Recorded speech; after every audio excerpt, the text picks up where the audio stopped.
Sagot niyo mga kapatid. At ito po ang tanong. Are there any dreamers in this house? May mga nangangarap po ba dito sa lugar na ito? Now, when I say dreamers mga kapatid, I'm not referring to worldly ambitions. Hindi ko po tinutukoy yung mga tao who see things in the eyes of their head. When I say dreamers, I'm talking about faith-filled, God-given vision and people who see things in the eyes of their hearts. Because the eyes in your head show you what is, but the eyes in your heart show you what can be. And when you start living not by sight, but faith-driven vision, you begin to ask and think on a higher level. Dito po papasok yung versikulo in Ephesians 3:20. Now unto him who is able to do exceedingly, abundantly, above all we can ask or think. Because God doesn't just meet what you ask for. He exceeds what you can imagine. Dahil ang Diyos, mga kapatid, hindi lamang po siya sumasagot sa mga panalangin natin. Kaya niyang lampasan ang mga bagay na hindi pa natin naiisip. May mga tao po ang tingin sa ating baliw, sa ating pananampalataya. Kasi kung titingnan nila ang sitwasyon natin, mga kapatid, hindi nila maintindihan kung bakit patuloy pa rin tayo umaasa. Paano mo nagagawa magpuri sa gitna ng pinagdaraan ng problema? Paano mo nagagawa maging positibo sa gitna ng negatibang sitwasyon? Tinitingnan nila ang buhay natin at sinasabi nila parang hindi nagmamatch, parang hindi tugma yung attitude natin sa adversity na pinagdaraanan natin. That's because they're just looking through the natural eyes. Pero tayo mga kapatid, bilang mananampalataya, we're seeing it through the eyes of faith. Dahil naniniwala tayo that it's gonna turn in my favor. Kung sa natural eyes lamang ako titingin, Pastor Abs, malamang malungkot ako, malamang wasak na ako, pero naniniwala ako na may gagawin bago ang Diyos. God is about to do something that eyes haven't seen, ears haven't heard, and heart haven't conceived. That is why I can still praise in the middle of my pain. And we are not just hoping. We know that God is about to do something great in our lives. Kapag tayo po ay may vision, mga kapatid, you begin to see things that everything that was with you in the past can go back to you in the future. Kapag may spiritual vision tayo, mga kapatid, makikita mo na kahit masakit ang bahagi ng nakaraan natin, pwedeng gamitin ng Diyos para sa future natin. Yung akala mo walang silbi noon, parte pala siya ng purpose natin ngayon. You don't have to leave everything behind. Ibig sabihin, God can repurpose it. And when we talk about vision, one of the greatest gifts you can ever receive is the gift of clarity. Having a dream or vision is powerful, but you also need clarity to walk it out. Yung vision po, big picture.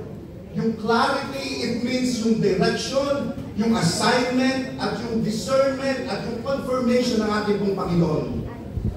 At bilang isang pastor, mga kapatid, kung may isang mang bagay po akong paulit-ulit na ipagpe-pray sa mga kapatiran, hindi po ito kotse, hindi po ito bahay, hindi po ito gamit o material na bagay, kundi clarity. Bakit? Kasi ang pinaka-highest form po ng reward sa buhay ay hindi pera, kundi ang fulfillment na galing sa pagsunod sa kalooban ng Diyos. Ang ating Panginoon, mga kapatid, Jesus didn't promise wealth, but purpose and joy in obedience. Ang sabi po in John 4:34, my food is to do the will of Him who sent me and to finish His work. Even Paul, mga kapatid, he viewed earthly gains as nothing compared to knowing Christ. I consider everything a loss because of the surpassing power, worth of knowing Christ Jesus, my Lord. Kaya Kaya ang panalangin ko mga kapatid, Lord, sa pagsunod ko po sa iyong kalooban, bigyan mo ako ng clarity. Mahalaga po ang pagsunod sa pagtugon sa tawag ng Diyos. Obedience is important. Essential po ito mga kapatid. At ito rin pong area na ito, yung pagsunod natin, ito madalas yung inaatake ng kaaway. Because if he can get you to be corrupt, his next step is to try to get you to be unclear. Kung hindi ka niya kayang sirain, sisiguraduhin niyang guguluhin niya at guguluhin niya ang pag-iisip mo. This is why yung pong confusion is really an expression of spiritual warfare. Because the Bible says, God is not the author of confusion. At kung hindi po ang Panginoon ang author ng confusion, walang iba kundi si Satanas. And he wants confusion about ano ang gagawin ko sa Panginoon, kailan ko ito dapat gawin, sino ang dapat kong kasama sa pagtugon sa tawag ng Panginoon, sino ang dapat manatili sa buhay ko, at sino ang dapat kong pakawalan. The devil wants to keep the wrong people in and keep the right people out. Kaya ngayon pa lang, we must pray for clarity. Hindi lang basta sa trabaho mo, hindi lang para sa love life mo, hindi lang para sa relasyon mo, kundi para sa calling mo, para sa purpose ng Diyos sa buhay mo. Because indecision, clarity is a weapon. Kapag malinaw ang tawag ng Diyos sa iyo, hindi ka basta-basta maapektuhan sa sasabihin ng ibang tao. Hindi ka madaling ma-distract, hindi ka basta sumusuko, and when you have clarity, you become unstoppable. Hindi dahil perfect ka, because you know who called you and you know kung saan ka pupunta. So pray to God, Lord, give me clarity so I can walk boldly in my calling, in my service to you. Church, ang calling natin to serve ay hindi po laro-laro. That's why I can't help it nung nakita ko po yung mga ginagamit ng Panginoon dito kanina habang sila'y kumakanta. These people have their own crosses to carry. Meron silang kanya-kanyang ginagawa, pero patuloy sila nagpapagamit sa Panginoon. Ang calling natin to serve ay hindi laro-laro lamang. It's not just a career. It's not just a title. It's not just a task. It's a divine assignment. At alam niya ng kaaway, mga kapatid. That's why he's not just trying to make you sinful. He's trying to make you unclear. Why? Because confusion kills calling. And if the devil can get you to sin, he'll try to keep you spinning indecision. Ang goal niya, huwag kang pumugon sa iyong calling. Huwag kang mag-commit. Huwag kang mag-move forward. Huwag kang magpagamit sa Diyos. Huwag kang maguluhan ka sa plano ng pagpapagamit sa gawain. At anong result? May stuck ka sa analysis. May stuck ka sa pressure. May stuck ka sa option. Church, your calling isn't about what you can do. It's about what you were sent to do. So today, ang panalangin natin dapat hindi lamang basta, Lord, use me. Ang panalangin natin dapat, Lord, lead me. Lead me to obey your will. Lead me with clarity. Because I don't want to spend my life doing just good things and miss the bad things. Si Paul, mga kapatid, he reserved clarity in his calling over time. That's why Paul was called in Acts chapter 9. But he received more clarity in his mission on the later chapters, on verse 13 and so on. Meaning to say, mga kapatid, his calling unfolded with increasing clarity as he obeyed. Again, as he obeyed. Your calling unfolds with obedience, not with complete understanding. Church, hindi mo basta-basta magagawa ang pinagagawa ng Diyos kung malabo ang paningin mo sa kanya pong layunin. At alam po ito ng kaaway, mga kapatid. That's why he fights hard. He won't always come with a roar. Minsan dadaanin niya sa mga pabulong. Minsan He uses voices around you, yung mga unsolicited opinions ng mga surviving isn't the same as being whole. Oo, nakaligtas tayo sa failure sa buhay, pero ang confidence ba natin intact pa rin? Yes, nag-end tayo sa isang maling relasyon o sa isang relasyon, pero kaya mo pa rin bang magtiwala? Nakatayo tayo pagkatapos ng bagyo, but something inside of us is still missing. That's why in John 10:10, ang sabi po dito, the thief comes to steal, kill, and destroy. Hindi siya laging pumapatay agad. Minsan ninanakaw niya muna. He steals passion, he steals purpose, he steals boldness, and the most dangerous part of this, hindi mo alam na wala na until kailangan mo na.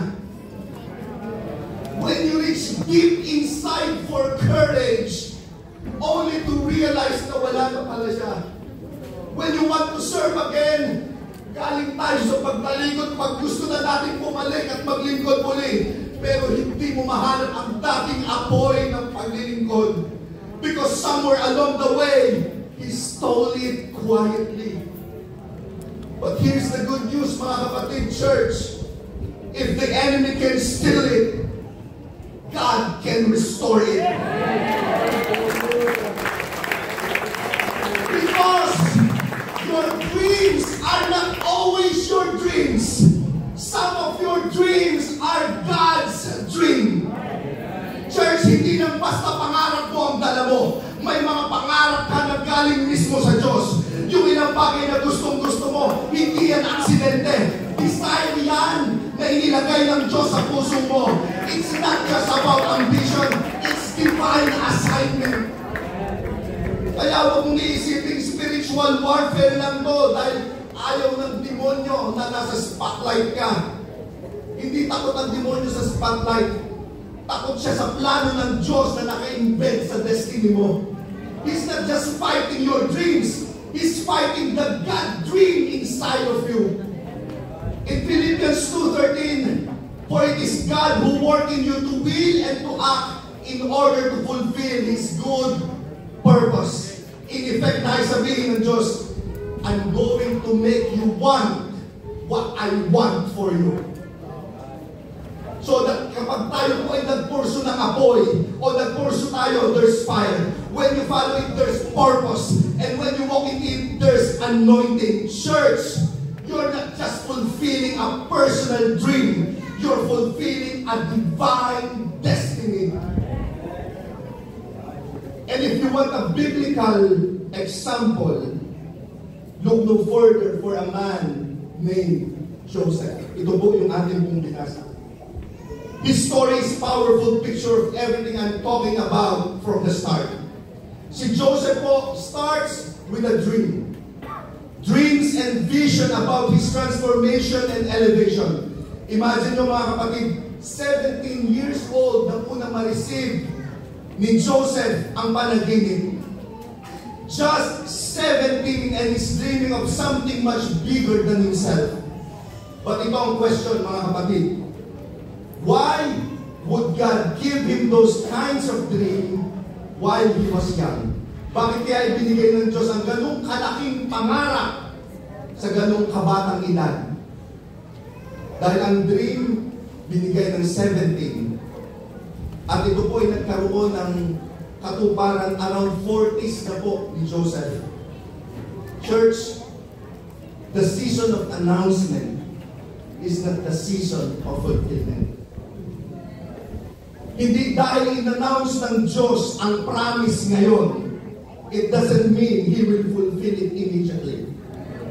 Kaya marami po ang nalilito at minsan nakukonfuse sa timing ng Panginoon because they think the season when God shows it to you is the same season He brings it to pass.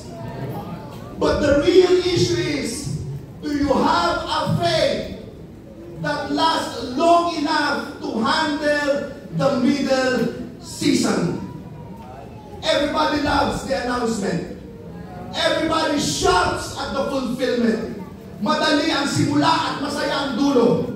Pero kung makakarating ka mula sa pangako hanggang doon sa katuparan, ay nasa paano natin i-handle ang middle part, ang journey, ang proseso. Paano natin i-handle ang proseso, mga kapatid, between sa pangako hanggang doon sa katuparan. At ito ang nais kong maliwanagan natin, mga kapatid. Kapag dumaan ka o nakaharap tayo sa isang pintuan, hindi ibig sabihin na pagbukas natin ng panibagong pintuan, nasa panibagong silid na muli tayo, mga kapatid. Minsan pagbukas mo ng pinto, hallway pala ang sasalubong sa'yo. I don't know who this is for, but I just want to tell you, nasa hallway ka pa. That's why you need to keep on walking. Huwag kang hihinto. Magpatuloy ka sa paglalakad. Dahil sa dulo ng hallway na yan, naroon ang susunod na God's next para sa iyo. Church, the season of announcement is not always the season of fulfillment. Kaya habang naghihintay ka, you've got to manage the middle. The middle is hard. The middle is frustrating. You need to trust the process. So ito pong si Joseph is having dreams. Ito pong mga vision. And he tries to articulate those dreams to people he think would receive them. Sinabi niya sa kanyang pamilya, sinabi sa kanyang mga kapatid na lalaki. But remember, Joseph is a young man. And in the Bible, young is more than an age. It is often symbolized as spiritual and emotional immaturity. Katulad po ng prodigal son, it was the younger brother who was entitled and ran away. So yung pong pagiging bata isn't just about a natural age. It's also about the maturity level. At dahil bata pa nga po itong si Joseph, may pagkanaig po siya. He doesn't understand that even people who love you can still have triggers. Kung tutuusin, mga kapatid, wala naman pong problema sa panaginip ni Joseph per se. Ang problema ng mga kapatid ni Joseph is kung ano yung position nila, yung kung ano ang role nila doon po sa panaginip ni Joseph, at yun po naka-offend sa kanila. Dahil ang sa panaginip po ni Joseph, yung mga kapatid niya po, yuyuko sa harapan niya. So wala silang problema sa panaginip ni Joseph. Ang na-offend sila ay yung role nila sa panaginip ni Joseph. At may tinuturo po sa atin ang parte ito ng kwento ni Joseph, na kahit mahal mo ang isang tao at mahal ka rin nila, hindi ibig sabihin mamahalin nila ang pangarap mo. But listen to this, church. Whether or not the dream is fulfilled isn't based on whether they believe it. It's based on whether you believe it. Nakabase ito sa pananampalataya mo. Kaya huwag mong hayaang maging infection sa'yo ang rejection ng mga tao. Don't let them know, rewrite your identity. Dahil kapag ang isang infection na ang naging rejection, maaari nitong pigilan ang calling mo. Maaari nitong pigilan ang pagtawag sa'yo ng Panginoon. Maaari nitong sirain ang tiwala mo sa sarili mo. At unti-unting palamigin ang pananampalataya mo sa Diyos. So let God heal it before it infects your purpose. At yung rejection natin, let it be a reminder of your calling, not a reason to walk away from it. Tingnan natin si Joseph, mga kapatid. Masyado silang naging triggered sa panaginip ni Joseph. Kaya anong sabi nila? Pagkalin na lang natin itong si Joseph. Bakit sino ba siya sa tingin niya? So ang ginawa nila, we know the story, they took off the colorful coat, at ang ginawa nila, inihulog po nila sa isang bangin, sa isang balon, sister. Pero, mga kapatid, meron pong naging turnout of events. Yung isa pong nakatatandang kapatid na ang pangalan ay Judah, nagsalita. Ang sabi po, in Genesis chapter 37 verse 26, anong mapapala natin kung papatayin natin siya, tatakpan ang dugo niya? Ibenta na lang natin siya sa mga Ismailita. Huwag natin siyang sasaktan. Total, kapatid naman natin siya, sarili naman at dugo. At alam niyo mga kapatid, pumayag naman itong mga kapatid. They were going to take his life, but Judah intervened and saved him. Ang pangalan kong Judah, we all know, means praise. And praise is what saved Joseph's life. Ganyan din tayo bilang Kristiyano mga kapatid sa ating mga pagpupuri. Kahit pagpupuri ka sa Panginoon, ang sabi sa Bible, in the good times and in the bad times, praise His name. Ang sinasabi nila, ang OA na mga magpuri ng mga Pentecostal, ang ingay nyo masyado kayong emotional. But let me tell you something, yes, OA na ako kung OA, pero ang nagsasabing OA akong magpuri, hindi pa nakakatanggap ng banal na Espiritu, hindi pa nararanasan palayain mula sa kasalanan, hindi pa pinapago ng Diyos ang buhay. OA na ako kung OA, but you have no idea what kind of big praise pulled me out. It wasn't just a song, it was a survival. And praise is what kept my mind from breaking when life was breaking me. So no, I will never apologize for my praise. I won't stay quiet. I won't water it down because God didn't give me a silent breakthrough. So I won't give Him a silent praise. Hindi ka binigyan ng Diyos ang pasatahimik na tagumpay. Kaya huwag mo siyang bigyan ng tahimik na pagpupuli.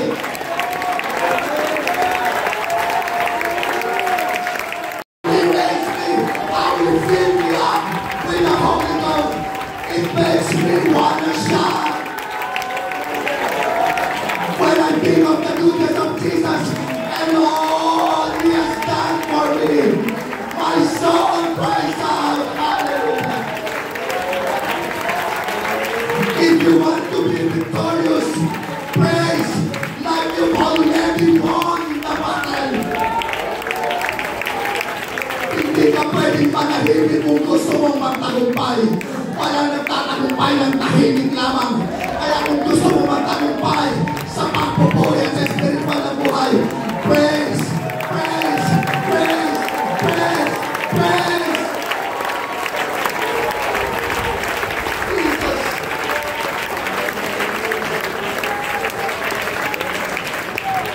So let's go back to Joseph. Nagsalita si Judah. Praise saved his life. At anong sinabi ni Praise? Teka, may paparating na mga Ismaelita. Huwag natin patayin si Joseph. Ibenta na lang natin sila doon sa mga Ismaelita. And here's the miracle in the timing. The Ishmaelites just happened to be coming down the same road. Ang mga Ishmaelites, mga kapatid, nagkataong naglalakad. The same, kung nasasan po, itong si Joseph at ang kanyang mga kapatid. The Ishmaelites are descendants of Ishmael.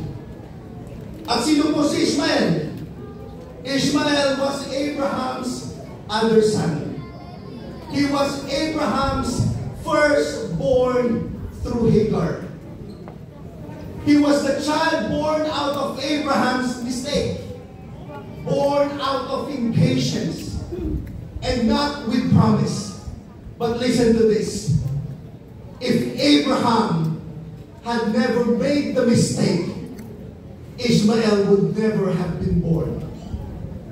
If Ishmael is never born, there are no Ishmaelites. If there are no Ishmaelites, no one comes to save Joseph from the well. So anong ibig sabihin nito mga kapatid? Even Abraham's mistake became part of Joseph's miracle. Ang Diyos natin, God the Redeemer, can take what the enemy meant for evil and turn it for your good. Kaya huwag mong isipin na tapos ka na dahil mayroon ka naging maling desisyon sa nakaraan, dahil may pagkakamali kang nagawa sa nakaraan, sa kamay ng Diyos. Kahit ang pagkakamali mo, pwede maging bahagi ng milagro mo. Because when God writes your story, wrong turns still lead to destiny. May mga Ismael ka sa nakaraan mo. May mga desisyon kang pinaglalabanan mo sa nakaraan. Subalit itong nais kong sabihin sa iyo, mga kapatid, ang pagkakamali mo ay hindi mo katapusan. Ang kabiguan mo ay hindi kapawasan ng tawag ng Diyos sa buhay mo. Your failure is not fatal. Your mistake is not the end. God is a Redeemer. He will take your mess and turn it into a miracle.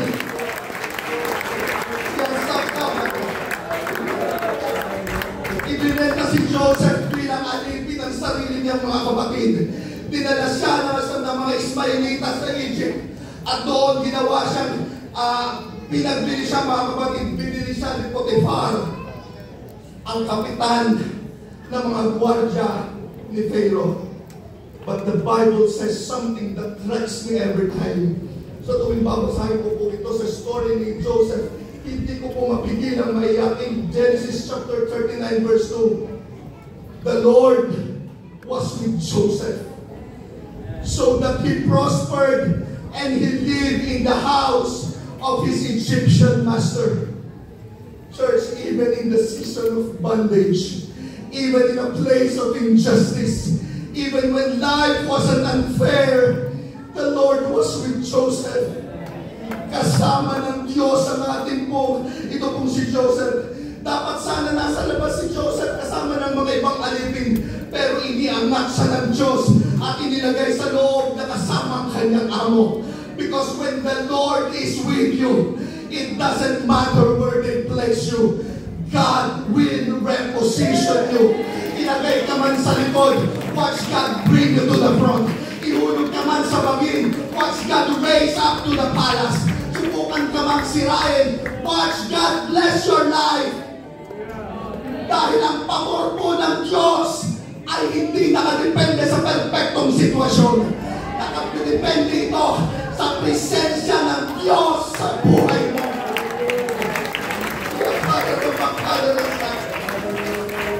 Genesis chapter 39 verses 3 to 5. When Potiphar saw that the Lord was with him and the Lord gave him success in everything he did, Joseph found favor in his eyes.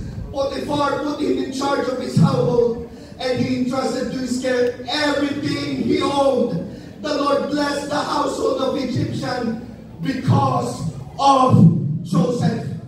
Now listen to this church. Yung bahay ni Potiphar ay hindi pinagpala dahil kay Potiphar. Pinagpala yun dahil kay Joseph. So let me preach someone at the back.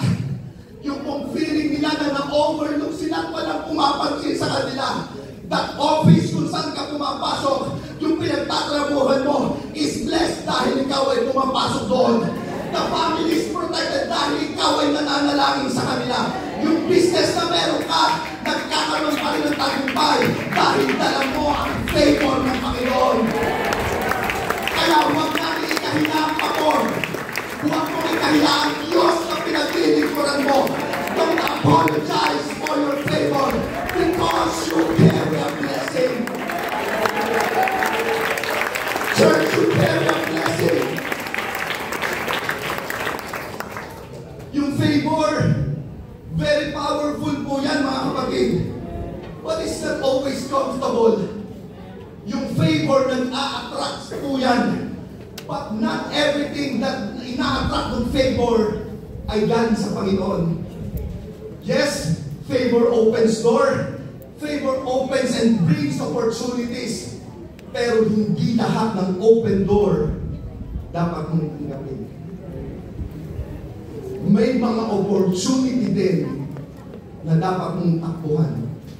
Katulad po, pagtakbong ginawa ni Joseph doon po sa asawa ni Potiphar. Kasi habang may promotion, may temptation din. Now let's go deeper. Greatness requires obsession. But obsession can lead to neglect. And neglect creates vulnerability. Mahirap pong maging magaling sa isang bagay kung hindi ka po obsess o kung hindi ka po nakafocus dito. Pero ang problema, kapag sobrang focus mo naman dito, may ibang area na importante din sa buhay natin na maaari po natin mapabayaan. When something important is consistently neglected, nagiging vulnerable po tayo mga kapatid. At lagi pong inaatake ng kaaway yung mga area sa buhay natin na vulnerable po tayo. At yung kahinaan po natin na yan, hindi po yan excuse para magkamali po tayo. Kaya habang ibinubuhos mo ang pangarap mo, huwag mong kalimutan ng ibang parte ng buhay mo. Lalo na yung spiritual life mo, ang pamilya mo, ang sarili mo. Kaya huwag ka lang mag-pray, Lord, give me favor. Mag-pray ka rin ng wisdom. Mag-pray ka rin ng focus. Mag-pray ka rin ng boundaries. Kasi favor without wisdom can lead to failure. Balance your pursuit of greatness with stewardship of what matters most. Again, hindi po lahat ng open door ay para sa'yo. Ang favor nagdadala ng maraming opportunities, pero hindi lahat ng opportunities galing sa Lord. Kaya dapat marunong po tayong tumakbo sa tukso. Kahit pa po ito parang open doors na nakabukas para sa atin. Stop flirting with the things you should have fled from. At si Joseph, ginawa niya po yung dapat. He resists Potiphar's wife. At kahit po tama ang ginawa ni Joseph, naparusahan pa rin po siya ng mali. Mas pinaniwalaan ni Potiphar yung asawa niya kaysa kay Joseph. At doon po sa Genesis, when we first met Joseph, he was dreaming dreams. Di po ba? But now, he's interpreting dreams. And that's the evolution of gift. Yan ang paglago ng calling natin, mga kapatid. At sinasabi ng Panginoon, anak, noon na nanaginip ka, ngayon gusto kong matutunan mong mag-interpret. Kasi kung hindi ka nalago sa giftings mo, maaaring maunahan ka ng season mo. That's why you need to let your gift grow. Let your calling stretch. You're not just a dreamer anymore. God is raising you to be a destiny interpreter. Kaya kung ano man mga kapatid ang ginagawa natin ngayon sa ministry natin, huwag po natin itong i-downplay. Dahil meron pong higher level of ministry ang ipiniprepare ng ating pong Panginoon. And now, here's where the story flips again. Habang si Joseph po ay nasa sa prison, patuloy po siya nagsiserve doon. He's helping people na, kumbaga kay Joseph, wala naman siya makukuha in return sa mga pinagsisilbihan niya. Pare-parehas lang naman silang nakakulong, mga kapatid. Pero si Joseph, nanatili po siyang tapat. Why? Because it was a test. Can you be trusted? Can you be trusted to serve even while you're in shackles? Kaya ka pa rin kayong pagtiwalaan ng Diyos kahit nakatali ka? Can you still pour into others? Kaya pa rin kayong mag-share? Kahit ikaw mismo may dinadala kang matinding problema? And can you still serve even when it still hurts? Kaya mo pa rin bang mag-serve kahit nasasaktan ka? But the story teaches us something deeper. Minsan mga kapatid, patuloy at patuloy po tayo nagsaserve sa ministry. Kahit minsan hindi natin alam if may nangyayari bang resulta. Mga kapatid, ito po ang tunay na puso ng servanthood. Hindi ka lang naglilingkod dahil madali.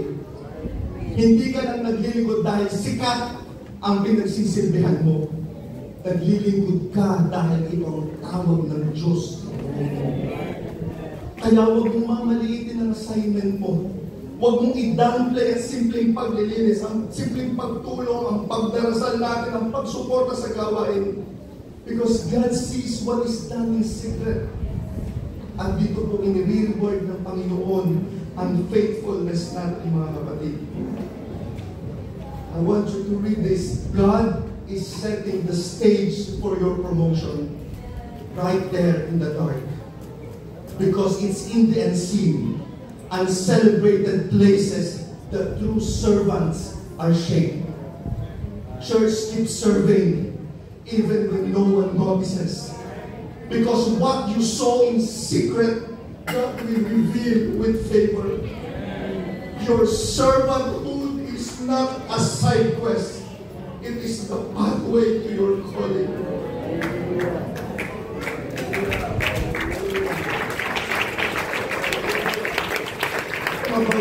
Now let's move forward.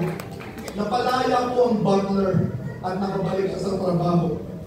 Now 2 years later, nagkaroon po ulit ng panaginip ang Pharaoh. At naalala ng butler, meron po akong nakasama sa kulungan 2 years ago na nag-interpret ng panalanan, ng panaginip ko, ng pangarap ko. At narito po ako ngayon. Joseph, nung nagpunta po siya sa Pharaoh, in-interpret niya, to make the long story short, at nagkaroon po ng clarity ang magiging plano sa buong Egypto. And Pharaoh says, I don't want you just to interpret my dreams. I want you to manage everything in my house. That's what favor looks like. That's what faithful servanthood produces. When you're faithful in prison, God prepares for a palace leadership. Ano po ang sabi in Genesis 41 verse 15? Before the years of famine came, 2 sons were born to Joseph. And Joseph named his firstborn Manasseh. And said, it is because God has made me forget all my troubles and all my father's household. Now, Manasseh is not just a name. That's not just a name. That's a testimony. Because when God births something sa atin, mga kapatid, it can be so beautiful and so redemptive na parang sasabihin natin, oo, may sugat ako ngayon, pero hindi na masakit. Oo, naalala ko yung balon na nangyari sa akin, pero hindi na ako doon nakakali. Because God knows how to give you a Manasseh. Ang blessing mo so full, it makes the burden fade. Kaya you can still serve even when it still hurts. And I declare to this church, this is your Manasseh season. A season where healing outweighs the hurt. A season where healing outweighs the hurt. Where joy overshadows the journey. God, you really made it all worth it. This is your Manasseh season. Anumang bagay ang mayroong sakit, kinalimutan na ito. Now, nung si Benjamin, mga kapatid, ay dumating, yung po yung nag-trigger kay Joseph para po talagang mag-breakdown siya. Minsan tinatawag tayo ng Diyos na maglingkod sa isang sitwasyon na nakaka-trigger sa atin. Yung sitwasyon na talagang magbabalik sa atin sa dating sakit. At dito ka muling ibabalik ni Lord para dito ka mag-serve. Di ba minsan parang si Lord yata nag-trip sa akin. Alam niya na ito yung trigger ko. Alam niya ito yung sitwasyon na makakapag-trigger ng emotions ko. Ito yung makakapagpabalik ng dating sakit. Dito niya ulit ako tatawagin para mag-serve. Yung servanthood natin, mga kapatid, it's calling for another level of healing. At ito po ang naging pinakamalaking struggle ni Joseph. Paano niya magagawang maglingkod kung pinapagaling niya pa ang sarili niya? Paano niya magagawang magpahain ng pagkain kung yung sakit na tuwing makikita niya mga tao, mismong kapatid niya, na nagtangka sa buhay niya, nasa harapan niya? Na-overwhelmed si Joseph, kaya po hindi niya napigilang umiyak. Subalit matapos ang lahat, bumalik si Joseph at hinarap ang mga tao na nagdala sa kanya sa pinakamasakit na sitwasyon ng kanyang buhay. At ang sinabi ni Joseph, serve the food. Isa pong napakalalim na level ng healing ito, mga kapatid. Joseph served even while triggered. Marami sa atin naghihintay pa ng closure. Pero ang sinasabi ng Diyos, hindi mo kailangang hintayin ang sorry para lumaya. Dahil may purpose ka pa rin. Yung masama na balak nila, yung ginagawa nilang masama sa'yo, ginamit ng Diyos yan para sa kabutihan mo. Kaya huwag kang manatili sa balon ng hinanakit. Don't stuck at the pit of pain when God has a palace of purpose waiting. Baka may sugat ka pa, pero may calling ka pa rin. You may still have tears, but you still have a table to serve. Church, this is your Joseph moment. Ano man ang bagay na hindi mo pa mapalayag dahil sa sakit ng nakalipas, palayain mo na ang sarili mo dahil mas may higit pang purpose na inilagay ang Diyos sa buhay. Serve anyway. Forgive anyway. Walk in freedom.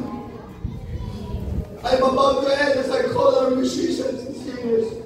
And I request everyone to stand. Keep serving when it still hurts. Hindi ko po alam kung para kanino mensahe ito, but I came to tell you, God can still use you even after the pit. Even after the betrayal, even after the prison. Alam ko po, umiingat kayo sa gabi. You carried burdens no one noticed. You've been faithful even no one overlooked you. And now you're standing in the middle, the whole way between the promise and the palace. But hear me, the whole way is not the end of your story. Marami sa atin ngayon parang si Joseph. May mga dala tayong pangarap na halos ikawasak natin. Patuloy tayo naglilingkod, patuloy tayo nagsaserve. Tahimik tayong umiiyak. But God sent me to remind you that He sees you, He's with you, and He's not yet finished with you.